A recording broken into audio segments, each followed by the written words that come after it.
கர்த்தருடைய பரிசுத்த நாமத்துக்கு மகிமை உண்டாவதாக.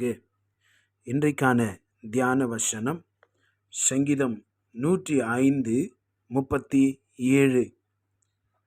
அப்பொழுது அவர்களை வெள்ளியோடும் பொன்னோடும் புறப்பட பண்ணினார். அவர்கள் கோத்திரங்களில் பலவீனப்பட்டவன் ஒருவனும் இருந்ததில்லை என்று சொல்லி வாசிக்கிறோம். தேவனாகிய கர்த்தர் நமக்கு பலனை அருளி செய்கிற தேவனாய் இருக்கிறார் என்பதை தெரிந்து கொள்ள வேண்டும். நம்முடைய பலனாகிய தேவனை கம்பீரமாய் பாடி ஆர்ப்பரியுங்கள் என்று சொல்லி சங்கீத புஸ்தகத்திலே நாம் வாசிக்கிறோம். தேவனிலே பலன் கொள்ளுகிற மனுஷன் பாக்கியவான் என்று சொல்லி சங்கீத புஸ்தகம் நமக்கு சொல்லுகிறது. இன்றைக்கு இந்த பலன் என்று சொல்லுகிற பொழுது இது சரீர பிரகாரமான பலனை குறிப்பிடுகிறதா இருந்தாலும் இதுக்கு மேலே மனதிலே பலன், ஆவிக்குரிய பலனையும் அது சொல்லுகிறது என்பதை நாம் மறுப்பதற்கில்லை. அங்கே தேவனாகிய கர்த்தர் இஸ்ரவேல் ஜனங்களை அடிமைத்தனத்திலிருந்து புறப்படின பண்ணின பொழுது அவர்கள் எல்லா நன்மைகளை பெற்றவர்களாய் புறப்பட்டார்கள். அவர்களில் ஒருவனும் வியாதிப்பட்டவனாகவோ மரிப்பதற்கு ஆயத்தமாக இருந்தவனாகவோ இல்லை. அவர்கள் பலவீனமானவன் யாரும் இல்லை என்று சொல்லப்பட்டிருக்கிறதை நாம் கவனிக்க வேண்டும். எனக்கு அன்பான கர்த்தருடைய பிள்ளைகளே, பிசாசு இந்த பலவீனத்தை ஒரு ஆயுதமாய் பயன்படுத்துகிறான். uses the weakness to destroy the lives and families. பலவீனங்களை வைத்து அவன் எல்லாரையும் அழிக்கிறதற்கு கணக்கெடுக்கிறான். அது சரீர பலவீனமாக இருக்கலாம், மனதின் பலவீனமாக இருக்கலாம். இந்த பலவீனங்களை வைத்து அவன் ஜனங்களோடு போராடி கொண்டிருக்கிறான் என்பதை நாம் உணர்ந்து தேவனுடைய பலன் நமக்கு அவசியமாக இருக்கிறது என்பதை நாம் அறிந்திட வேண்டும்.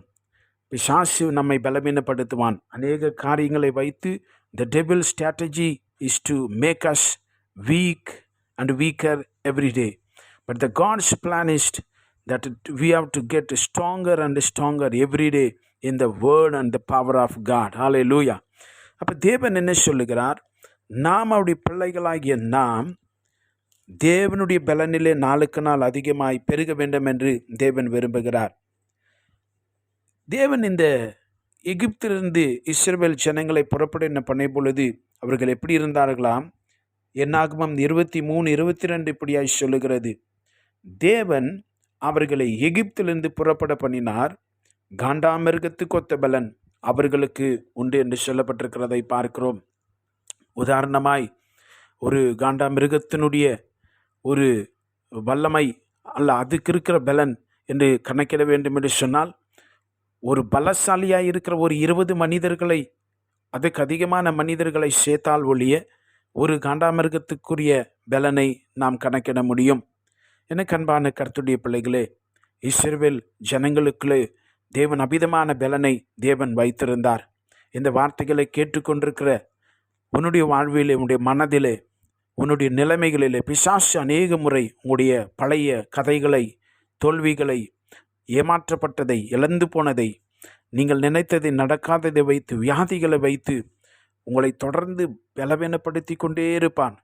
இன்றைக்கு அந்த தந்திரங்களை முறியடிக்க வேண்டும் என்று சொன்னால் கர்த்தர் உங்களுக்கு அதிகமான பலனை கொடுக்கிறார் என்பதை நாம் உணர வேண்டும்.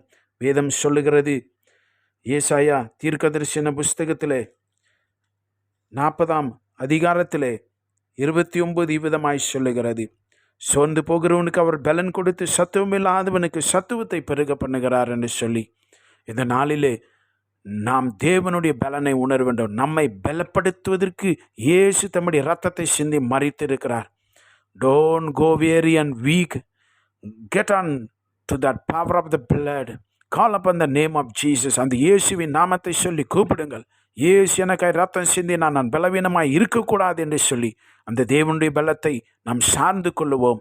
நாம் ஜெயம் பெறுவோம். கர்த்தர் நம்மை ஆசீர்வதிப்பாராக. ஆமேன். God bless you.